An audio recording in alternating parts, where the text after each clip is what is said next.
are at the Royal Women's Hospital. It is 39 weeks today, and I don't know what we're going in for. They just sent me a last minute appointment, and they might check my cervix today, maybe, and apparently they put 2 fingers in there to check how dilated your cervix is, but we don't know.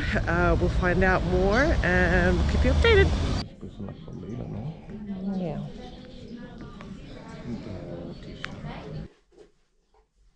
Come here.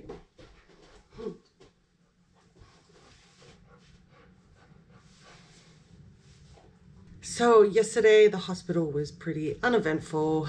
No cervix check or dilation, basically just did the usual routine checkup, baby measurement and baby heartbeat. And yeah, basically doctor said it's just a waiting game at this stage. We'll see at 40 plus 10 days. If baby hasn't come, then we'll need to induce. But now it's 39 plus 2 days. Feeling good. Energy levels this week is feeling good. Not too run down. And yeah, this is the bump. We'll see how we go. Countdown begins. 40 weeks today. Today's my due date, and I don't think baby looks like he's going anywhere. Just having my coffee. We've had some miniature signs over the last few days, like my hips and my pelvis area started to really kind of get sore and hurt, and yeah, so I think baby's on its way, but overall still right here, still the waiting game, still waiting to meet baby. So excited to meet him, but also had a moment this morning where I realized that I'll probably be a bit sad not to have him in my belly anymore. Anyway, so we'll see how we go. We'll keep you posted. Oi, oi. Oi. Oi. Look at this dog. He confuses stick with a snake. Okay, so it is, I think, currently 4 a.m. on Wednesday the 12th, I believe, which is 40 weeks plus 2 days. I think my contractions started about 2 hours ago, and they're irregular, but they definitely feel more intense than normal Braxton Hicks. So just called the hospital. They said it's early stages and try to get some sleep, and call them back when they're a bit more regular, 2 to 3 in every 10 minutes. Just made a Milo. Hopefully that will get me back to sleep. And yeah, it started. Okay, it is the morning after. I have now got the TENS machine on, which looks like, let me see. There you go, it's just some electrodes. And now I'm told that I have to keep myself busy to distract myself, so I'm gonna wave my hair during labor.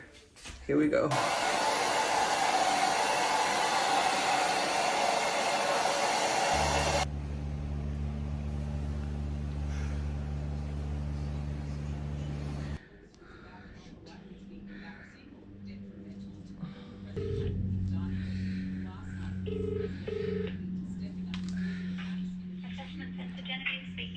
Hi Genevieve, my name's Tish. I'm just calling to, I believe I'm currently in labor, and just wanted to check some of my signs.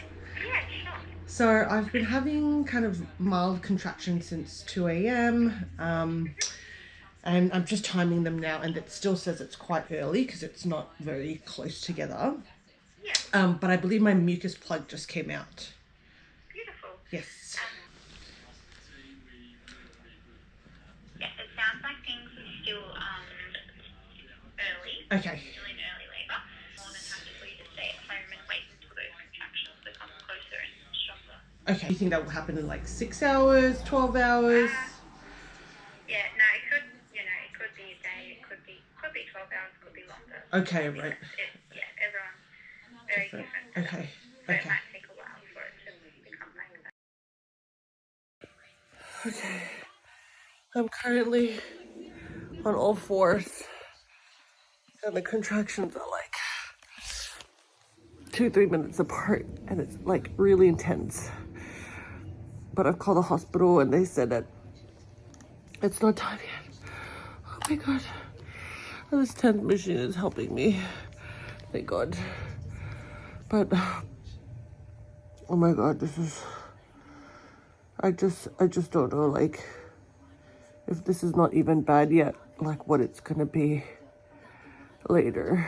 Oh, help me, please, help me. Oh man, this is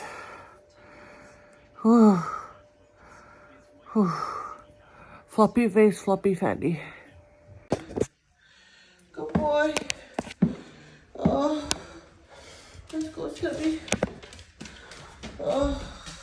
Okay, nice and still. We feel lots of pressure and pushing, really still. Do not move. Lots of pressure and pushing.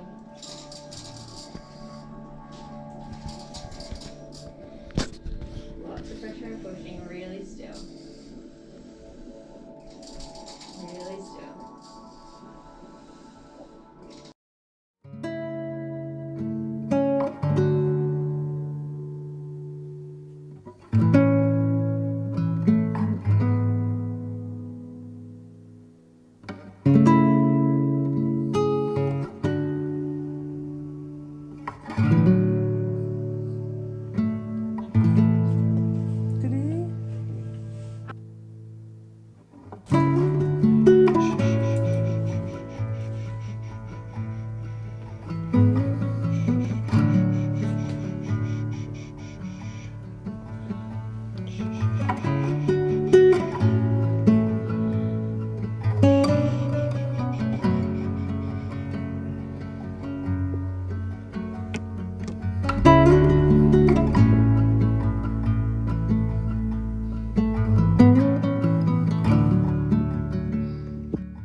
Hi, so it's currently 1 a.m.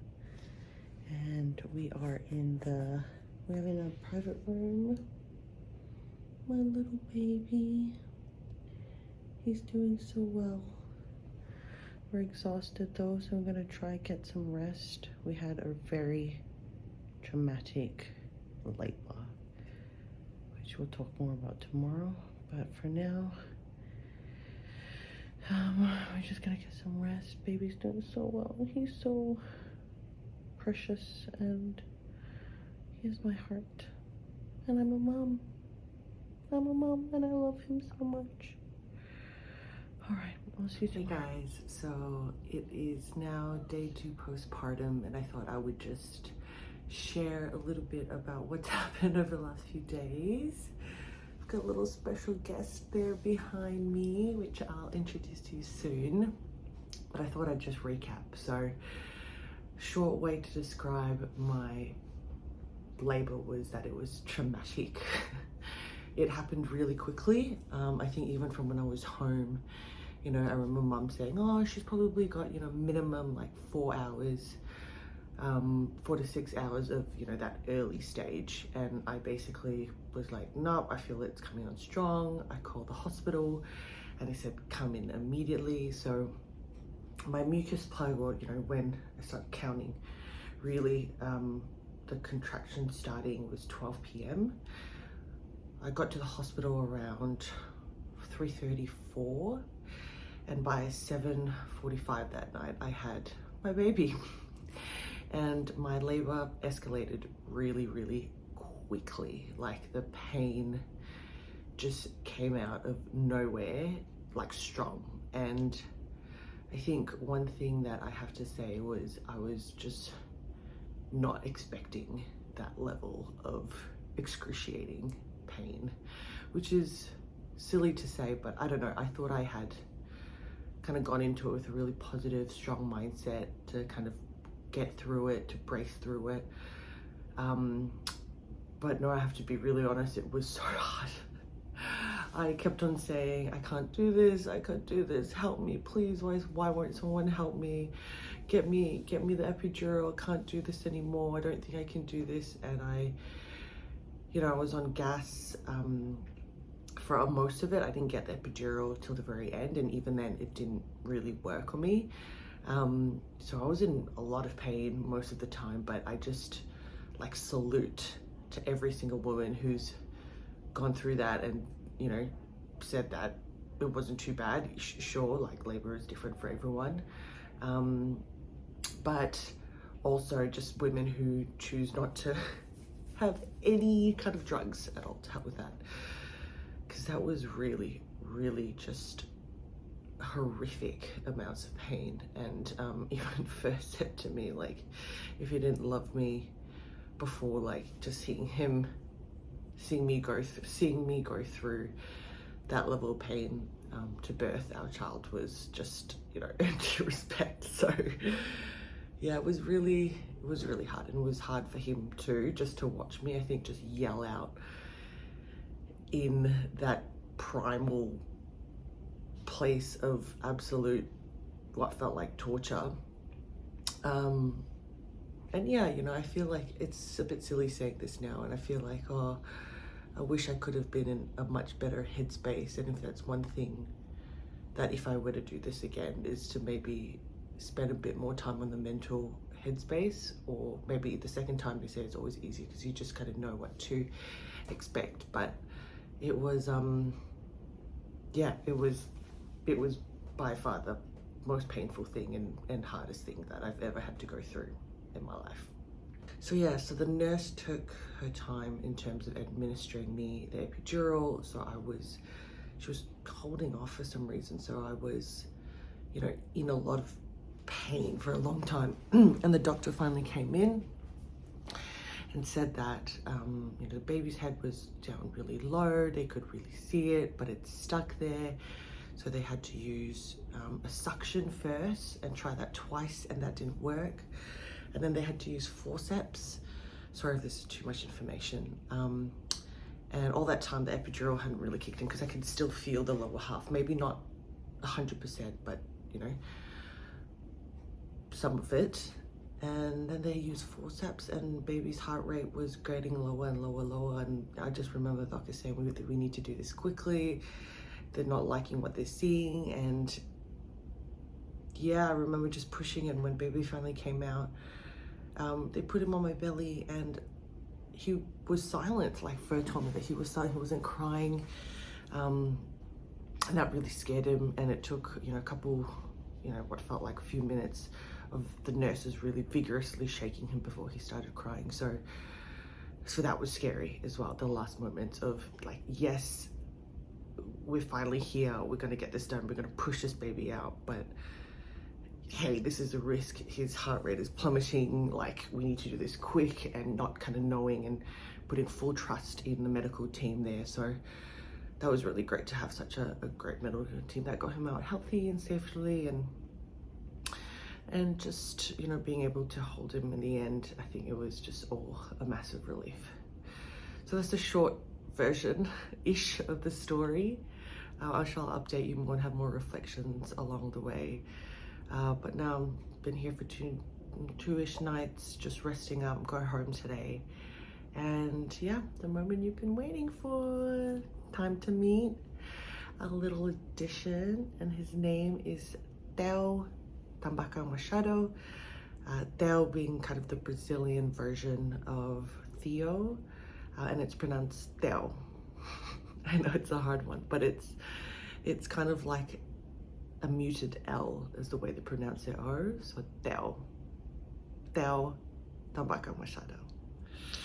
All right, thanks guys. I will check in with you soon.